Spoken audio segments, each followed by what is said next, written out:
Good morning, everyone. The regularly scheduled programming will be suspended momentarily because anniversary. My anniversary. And I'm busy today. But I decided to shoot in here, and because it is my anniversary, I've been thinking so much about anniversaries and about love and marriage and all those things, I decided to leave you with 3 things you ought to know if you're ever going to get married. Or if you're married, 3 things you ought to know because you are married. Not that I'm the expert or anything. In fact, I'm not the expert. I'm quite a novice, but that's okay. Number 1, if you expect to be happily married at any point in the future, you must become a learner. I've discovered that marriage is a gift God wants to use to teach me more about myself and more about himself. And he's able to do that when I set my shoulder to the wheel, as it were, in an effort to come to know my partner, my spouse. The trouble is, for many of us, that we get so wrapped up, especially in a relationship or in a marriage, we get so wrapped up thinking about what we can get out of this, relationship, or if we've been married a long time, we have issues, or whatever.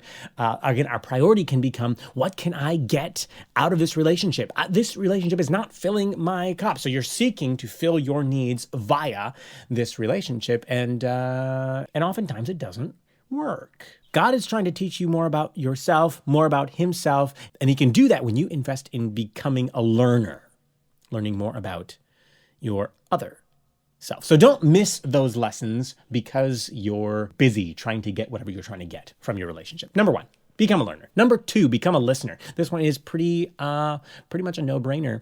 I've discovered, though, that oftentimes we think it'll be so satisfying to make our voice heard. And so we expend a lot of energy phrasing, rephrasing, and in the context of combat, making ourselves understood.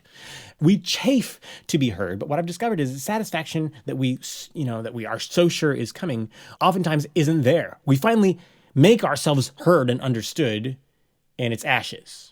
Whereas if we slow down enough to listen and hear, what we usually gain is understanding. And right on the tail of understanding comes satisfaction. What's more, we don't have to fight for it. So number 1, become a listener. Number 2, become a learner. Number 3, become a leader. This is, again, a number 1 that I've kind of harped on many times.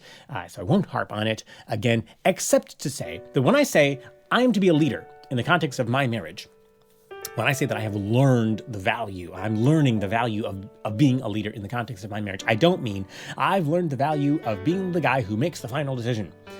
I mean I've learned the value, and I'm learning the value of being the guy who is first. And by first, I mean the first to apologize, the first to say sorry, the first to forgive, even though I need much more forgiveness than I dole out. But the first to make the move, to do the hard thing, the first to humble themselves, the first to be willing to communicate, the first to be willing to snap out of a mood. Maybe none of you have moods because you're guys, right? Yeah, well, I'm a guy also. And I'm just saying guys have moods.